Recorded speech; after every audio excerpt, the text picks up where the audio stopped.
Hello welcome, मैं हूं अरुण कुमार यादव और आज इस वीडियो में हम देखेंगे क्लास 9 की प्रश्नावली 1.5 के प्रश्न 3 का सॉल्यूशन।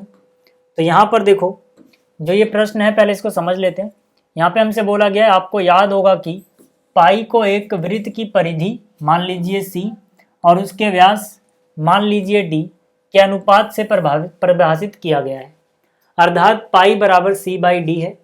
यह इस तथ्य का अंतर्विरोध करता हुआ प्रतीत होता है कि पाई अपरिमेय है। इसका अंतर्विरोध का निराकरण आप किस प्रकार करेंगे? ठीक है, तो यहाँ पर देखो, जो पाई होता है उसको परिभाषित किस तरह से किया गया है कि अगर मान लो आप एक वृत्त बनाओ, ठीक है, तो जो इसकी परिधि की लंबाई होगी उसको अगर हम सी बोलें और जो इसका व्यास होगा, ठीक है, इसके व्यास को अगर हम डी बोलें तो सी और डी का आप अनुपात निकालो, सी बाई डी। ठीक है, ये किसका मान आएगा? पाई का मान आएगा। ठीक है, तो यहाँ पर क्या लगता है? यहाँ पर ये लगता है कि भाई सी बाई डी यानी कि हमने पी बटे क्यू के रूप में लिख दिया।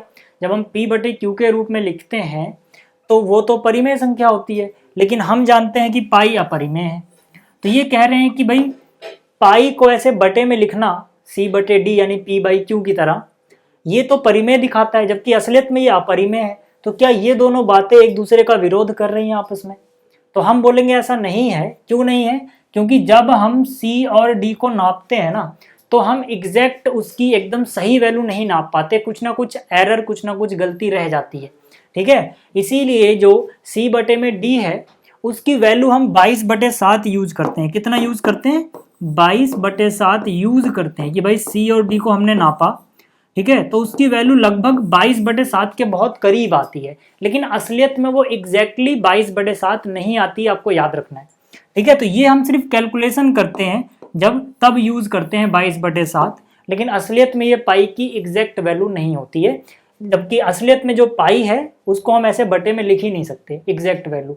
ठीक है, जो हम बटे में लिखते हैं वो उसकी एग्जैक्ट वैल्यू नहीं होती, इसीलिए पाई अपरिमेय है, लेकिन हम तभी भी इसको कैलकुलेशन करने के लिए 22/7 वगैरह लिखते हैं। तो यहाँ पे हम लिखेंगे जब हम सी और डी को नापते हैं तो हमें सिर्फ इनका निकटतम मान प्राप्त होता है, एग्जैक्ट मान नहीं। ठीक है, अतः पाई बराबर जो सी बाई डी है जिसे हम 22/7 लिखते हैं वो सिर्फ निकटतम मान है, असलियत में वैल्यू इसकी एग्जैक्ट वैल्यू नहीं है। ठीक है, जो पूरी तरह से सही नहीं है, मतलब ये मान जो है इसका एकदम एग्जैक्ट नहीं है, और वास्तव में जो पाई है वो एक अपरिमेय संख्या है।